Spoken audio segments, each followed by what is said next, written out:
എല്ലാവർക്കും നമസ്കാരം. മെക്സ് സ്റ്റുഡിയോയിലേക്ക് സ്വാഗതം. അപ്പോൾ കഴിഞ്ഞ ദിവസം രാജസ്ഥാൻ റോയൽസിൻ്റെ ആദ്യ 3 റൗണ്ട് മത്സരങ്ങൾ പിന്നിട്ടപ്പോൾ അവരുടെ ഒരു ടീം റിവ്യൂ വീഡിയോ ചെയ്തിട്ടുണ്ടായിരുന്നു. സോ അതിൻ്റെ രണ്ടാം പാർട്ടുമായിട്ടാണ് ഇപ്പോൾ എത്തിയിട്ടുള്ളത്. രണ്ടാം പാർട്ടിൽ ഇന്ന് നമ്മൾ ചർച്ച ചെയ്യാൻ പോകുന്നത് കൊൽക്കത്ത നൈറ്റ് റൈഡേഴ്സിനെ കുറിച്ചാണ്. സോ KKRൻ്റെ 3ാം റൗണ്ട് പോരാട്ടം കഴിഞ്ഞ ദിവസം കഴിഞ്ഞിട്ടുണ്ടായിരുന്നു. ഡൽഹി ക്യാപിറ്റൽസിനെതിരെ ഒരു ത്രില്ലർ പോരാട്ടത്തിൽ എവേ പോരാട്ടത്തിൽ വിജയിച്ച് കയറിയതോടുകൂടി കളിച്ച 3 മത്സരങ്ങളും വമ്പൻ വിജയവുമായിട്ടാണ് കൊൽക്കത്ത പുതിയ IPL സീസണിലെ തങ്ങളുടെ വരവ് രാജകീയമായി തന്നെ അറിയിച്ചിരിക്കുന്നത്. സോ KKRൻ്റെ ശക്തി, ദൗർബല്യങ്ങൾ, അവരുടെ ടീമിനെ സംബന്ധിച്ച കുറച്ച് ഫാക്റ്റുകൾ, അവരുടെ കിരീട പ്രതീക്ഷ ഒക്കെ എങ്ങനെ നമുക്ക് നോക്കാം.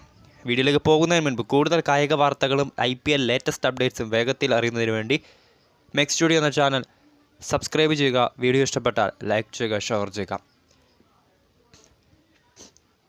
കൊൽക്കത്ത നൈറ്റ് റൈഡേഴ്സ് IPL കിരീടം 2 തവണ ഉയർത്തിയ KKR ഏറെക്കാലത്തെ ഇടവേളയ്ക്ക് ശേഷം തങ്ങളുടെ ഹാട്രിക് IPL കിരീടം ലക്ഷ്യം വെച്ചാണ് ഇത്തവണ IPLിലേക്ക് എത്തുന്നത്. വളരെ ശക്തിയുള്ള ടീമാണെന്നൊക്കെ നേരത്തെ അവരുടെ അനാലിസിസ് വീഡിയോസൊക്കെ ചെയ്തപ്പോൾ ഞാൻ പലവട്ടം പറഞ്ഞ കാര്യമായിരുന്നു. അവരുടെ 3 മത്സരങ്ങൾ നോക്കുകയാണെങ്കിൽ സൺറൈസേഴ്സ് ഹൈദരാബാദിൻ്റെ സീസൺ ഓപ്പണിംഗ് മാച്ചിൽ ഒരു അവസാന ഓവർ വരെ നീണ്ട ആവേശ പോരാട്ടത്തിൽ 6 റൺസിൻ്റെ വിജയം. പിന്നീട് റോയൽ ചലഞ്ചേഴ്സ് ബംഗളൂരുവിനെ തകർത്ത് വിട്ട KKR കഴിഞ്ഞ ദിവസം വിശാഖപട്ടണത്ത് നടന്ന 3ാം റൗണ്ട് പോരാട്ടത്തിൽ ഡൽഹി ക്യാപിറ്റൽസിന് ഒരു വമ്പൻ വിജയം, 106 റൺസിൻ്റെ കൂറ്റൻ വിജയമായിരുന്നു IPL ചരിത്രത്തിലെ രണ്ടാമത്തെ ഉയർന്ന ടീം ടോട്ടൽ കുറിച്ചുകൊണ്ട് KKR സ്വന്തമാക്കിയത്.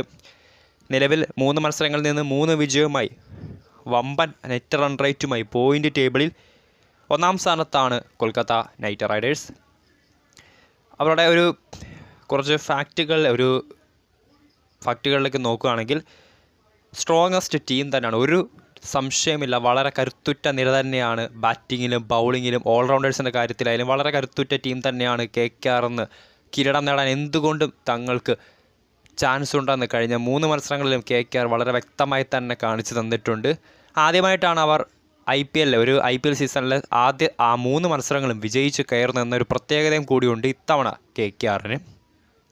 ഒപ്പം ഗൗതം ഗംഭീർ ഇമ്പാക്റ്റ് എടുത്തു പറയേണ്ട കാര്യം തന്നെ. നമുക്ക് KKRന് 2 IPL കിരീടങ്ങൾ സമ്മാനിച്ച തങ്ങളുടെ പഴയ നായകൻ ഇത്തവണ KKRൻ്റെ മെൻറ്റർ റോളിലേക്ക് തിരികെ എത്തിയിട്ടുണ്ട്. പലതവണ ചർച്ച ചെയ്യപ്പെട്ടതാണ്, ഒന്നുകൂടി പറയുന്നു. ഗംഭീറിൻ്റെ ഇമ്പാക്റ്റ് തന്നെയാണ് കളിച്ച 3 മത്സരങ്ങളിലും KKRൻ്റെ വിജയത്തിൽ നമുക്കൊരു അദൃശ്യ ശക്തിയായി തന്നെ കാണാം.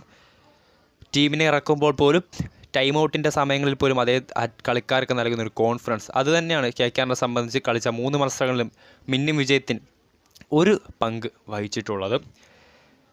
ഒപ്പം അദ്ദേഹം ആ ഒരു ടീമിൽ വരുത്തിയ ചില മാറ്റങ്ങളും എടുത്തു പറയേണ്ട കാര്യം തന്നെയാണ്. ഒന്ന്, ഓപ്പണിംഗ് ജോഡി. നമുക്കറിയാം ഈ ഒരു IPL സീസണിലെ KKRൻ്റെ ടീമിനെ സംബന്ധിച്ച് ഫസ്റ്റ് അനലൈസിസ് വീഡിയോ വന്നപ്പോൾ പറഞ്ഞ പ്രധാനപ്പെട്ട കാര്യം തന്നെയായിരുന്നു ഓപ്പണിങ്ങിലെ അപാകത. കഴിഞ്ഞ സീസണിലടക്കം ഒരു 3-4 ഓപ്പണിംഗ് ജോഡികളായിരുന്നു KKR പരീക്ഷിച്ചത്. ഇത്തവണയും അവർക്ക് കാര്യമായ ഓപ്പണിംഗ് താരങ്ങളില്ലായിരുന്നു. ഫോം ഔട്ടായി നിന്ന ജേസൺ റോയ്ക്കൊപ്പം അഫ്ഗാനിസ്ഥാൻ താരമായിട്ടുള്ള റഹ്മാനുള്ള ഗുർബാസ് ആയിരുന്നു ഓപ്പണിംഗ് കോമ്പിനേഷൻ. എന്നാൽ റോയ്ക്ക് പകരം ഫിൽ സോൾട്ടിനെ കൊണ്ടുവന്ന KKR IPL തുടങ്ങിയപ്പോൾ കളിച്ച 3 മത്സരങ്ങളിലും പുതിയ ഓപ്പണിംഗ് ജോഡിയാണ് കളത്തിലിറക്കിയത്. ഫിൽ സോൾട്ടിനൊപ്പം ഗൗതം ഗംഭീർ KKRൻ്റെ നായകനായിരുന്നപ്പോൾ അദ്ദേഹം ഓപ്പണിംഗ് ജോഡിയിൽ പരീക്ഷിച്ചിരുന്ന സുനിൽ നരേൻ എന്ന കരീബിയൻ പവർ ഹിറ്ററെ ഫിനിഷറുടെ റോളിൽ നിന്നും ഡയറക്റ്റ് ഓപ്പണിങ്ങിലേക്ക് കൊണ്ടുവന്ന തീരുമാനം കളിച്ച 3 മത്സരങ്ങളിലും വളരെ വ്യക്തമായി തന്നെ നമുക്ക് മനസ്സിലാക്കാൻ കഴിയും. അവസാന മത്സരത്തിൽ ഡൽഹിക്കെതിരായ പോരാട്ടത്തിൽ ഒരു മികച്ച അർദ്ധ സെഞ്ചുറി നരേൻ കുറിച്ചിട്ടുണ്ടായിരുന്നു. സോ സുനിൽ നരേനെ ഫിനിഷർ ഒരു 6-7 അല്ലെങ്കിൽ 5-6 പൊസിഷനിൽ കളിച്ചുകൊണ്ടിരുന്ന നരേനെ IPL 2024 ആദ്യ 3 മത്സരങ്ങളിലും ഓപ്പണിംഗ് ജോഡിയിലേക്ക് ഫിൽ സോൾട്ടിനൊപ്പം കൊണ്ടുവരികയും ആ ഒരു ജോഡി വളരെ മികച്ച രീതിയിൽ തന്നെ പാർട്ട്ണർഷിപ്പ് ബിൽഡ് ചെയ്തു പോകുന്നതും KKRനെ സംബന്ധിച്ച് പോസിറ്റീവ് വൈബ് തന്നെയാണ്. അടുത്ത കാര്യം സ്റ്റാർക്കിൻ്റെ തിരിച്ചുവരവാണ്. നമുക്കറിയാം ആദ്യ 2 മത്സരങ്ങളിലും പാടെ പരാജയമായ മിച്ചൽ സ്റ്റാർക്ക് കഴിഞ്ഞ മത്സരത്തിൽ DCക്കെതിരെ തൻ്റെ ഉജ്ജ്വല പ്രകടനവുമായി തിരിച്ചു വന്നിട്ടുണ്ട്. 3 ഓവറിൽ നിന്ന് 23 റൺസ് മാത്രമാണെങ്കിൽ 2 വിലപ്പെട്ട വിക്കറ്റുകൾ അദ്ദേഹം സ്വന്തമാക്കിയിട്ടുണ്ട്. സോ സ്റ്റാർക്കിൻ്റെ തിരിച്ചുവരവ് KKRനെ സംബന്ധിച്ച് കിരീട പ്രതീക്ഷയ്ക്ക് എന്തുകൊണ്ടും അടിത്തറവാകും. ബെസ്റ്റ് ഓപ്പണിംഗ് പേർ നേരത്തെ പറഞ്ഞിട്ടുണ്ടായിരുന്നു. ഒപ്പം ശ്രേയസ് അയ്യരുടെ തിരിച്ചുവരവ്, ക്യാപ്റ്റനായിട്ടുള്ള ശ്രേയസ് അയ്യർ കഴിഞ്ഞ സീസണിലായിരുന്നു ശ്രേയസ് KKRൻ്റെ ക്യാപ്റ്റൻസിയിലേക്ക് എത്തുന്നതും. പക്ഷേ പാതി വഴിയിൽ അദ്ദേഹത്തിന് പരിക്ക് പറ്റി പുറത്താവാനായിരുന്നു വിധി. ഇത്തവണ അദ്ദേഹം തിരിച്ചു വന്നിട്ടുമുണ്ട്. കളിച്ച 3 മത്സരങ്ങളിൽ മികച്ച ക്യാപ്റ്റൻസി ആയിരുന്നു ശ്രേയസ് കാഴ്ചവെച്ചത്. ഒപ്പം കൺസിസ്റ്റൻറ്റ് ബാറ്റിംഗ് പെർഫോമൻസ് എടുത്തു പറയേണ്ട കാര്യം തന്നെ കളിച്ച 3 മത്സരങ്ങളിലും അവരുടെ ബാറ്റിംഗ് ഡിപ്പാർട്ട്മെൻറ്റ് വളരെ സ്ട്രോങ് തന്നെയായിരുന്നു. ഓപ്പണിങ്ങിൽ നരയനും ഫിൽസോൾട്ടും നൽകുന്ന മികച്ച ഒരു കൂട്ടുകെട്ട്. പിന്നീട് ശ്രേയസ് അയ്യർ, വെങ്കടേഷ് അയ്യർ,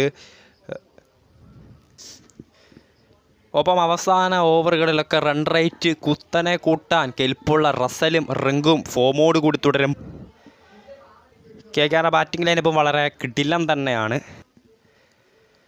ഇപ്പോൾ ബാറ്റിംഗ് വളരെ കരുത്തുറ്റ തന്നെയാണ് കൊൽക്കത്തയുടേത്.